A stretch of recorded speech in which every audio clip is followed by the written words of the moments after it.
This is Clover Kendall week 5. This is the detail edition. They're starting to put a lot of stuff in, and I always feel really bad at this point because it becomes my job to catch all the things that went wrong. Hey, Luce, and it means more work, but you got to get right. I don't know if you saw this last time. Lucia's made these little cutouts, which are a lot of fun. This one I think she just made today. It's at kids level, so you can look in there and see what's going on. And there's a bunch of these around, little peepholes where you can peek in and see the restaurant. It's a lot of fun. So come on by Main Street. You can see some of this for yourself. I'm gonna come over to the corner here. I'm gonna go slowly. A lot has happened since last time. So things are painted. They're finishing up the connections, like that's to the hood and the other HVAC and the ceiling here. It's just about all done. They had a crane come out on the street. They had to shut down the whole street over the weekend, and they put up the pollution control unit. And they've been working on the floor, polishing it, so it's going to be like a polished concrete finish. They've been doing a lot of hard work on the floor. So here's one of these details. I'm going to show you all sorts of details today, but I'm a little bit concerned.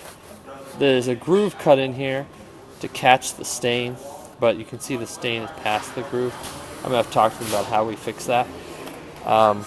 We've got another issue, which is, you see as I come up here, this is flush. I wanted to have an overhang. We've got a solution for that. I think what we're going to do, this is called a French cleat. There's another way of connecting, which is called a Z-clip, and this will go more flush. The panels will go more flush if there's a Z-clip. So the panels are going to look like this. They haven't been put on yet. And that, if we do that on both sides, it'll gain us about an inch of overhang.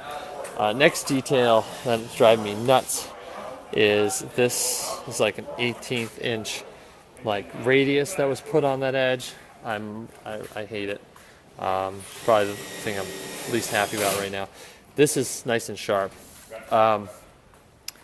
So some stuff we're working out, but I think that we need to have some sort of an overhang for this edge. It's going to become it's stainless over here. It's like our drink area. It's stainless, and then there's going to be an opening, and then more stainless, and then it's going to be wood. But I think that I don't want all this stuff showing like that. It'll look like snub-nosed, like it's not finished. So I need a little bit of an overhang, and that's what we're trying to work on figuring out how to do. It's complicated. You can't just move it back because all the dimensions shift. The other problem we have is this overhang. If you can see that. This is too big. It was supposed to be like 6 or 8 inches, and it's at least 10, which means it's hanging out onto people who are sitting at the stools more than I would like. There's the support underneath it. A detail that's really beautiful. This is something we have to have. It's a pull system for the ansel. So the ansel's supposed to go off if there's a fire, but if there's not if it doesn't go off for some reason, you need a manual pull. But look at what a clean job they did. They ran that down there, and around here you have to have conduit. This is all mechanical connection. There's actually a wire in there that gets pulled that trips something else. That came out really well. You can see our cloud lights are up here. They're hanging in double configuration here, getting painted. They'll end up more like that in the end without all the wires, and lit up, we hope. This is a detail that's not so bad. I wanted to have the counter a single width, and we found really wide wood, which I loved, and it allows us to fit some shelving in there. But if we had it wide the whole way, once you add the refrigeration and all the units back there, there's not enough room for employees to walk. So we had to do a like cutout here, and I thought it was going to look terrible, but I don't mind it. I think the cutout's just fine. If you can see it from the front, yeah, I think it's just fine. So over here, coming down, so we're working out this detail here too. Same issue with like the flush condition and the rounded edge. Not so psyched about that. I've got some really exciting stuff to show you though around the corner here. Hey Luce, have you seen over here? So these are the doors, which are awesome. We were gonna originally paint them like we have the other ones, but Frank suggested we do this, and I've been moving to doors with like this sort of a thing on, which I think is great for a lot of reasons, pretty obvious. And I was talking about the hardware. In Burlington, the handle still moves even though you have this, and then there's like a lock on the handle, which drives me a little crazy. Here, they were able to put like solid doors, and it makes more sense even on the inside. So you see, there's nothing here. The only thing that keeps your door shut is up here, which I think is great because in Burlington, people sort of try to use the button, but the button doesn't ever work very well. So we still have like the problem of people thinking they locked the door and they didn't.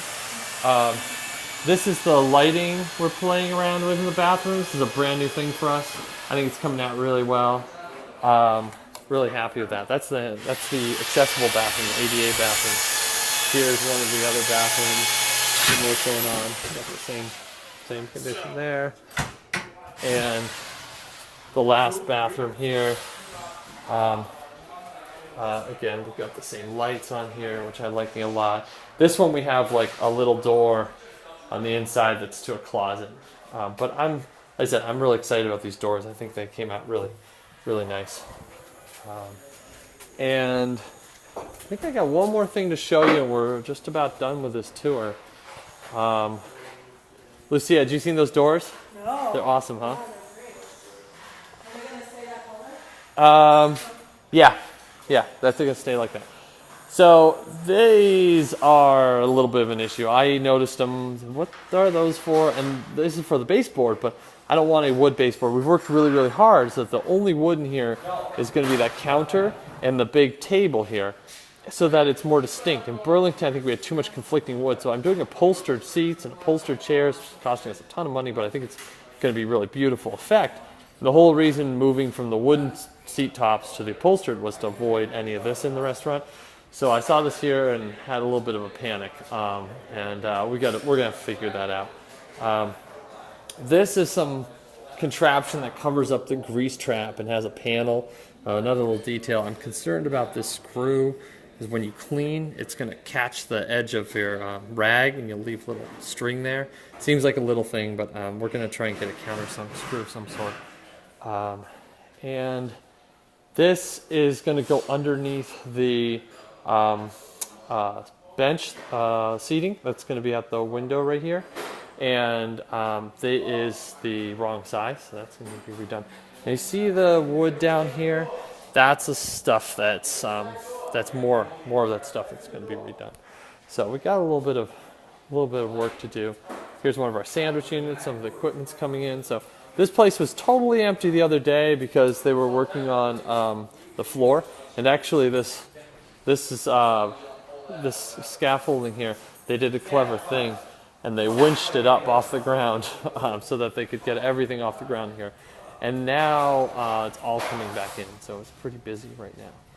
I think that's it for week number 5. We're getting really close to open. We have this problem where our electrical hasn't been tied in the building. They need to shut it down. They're doing it this weekend.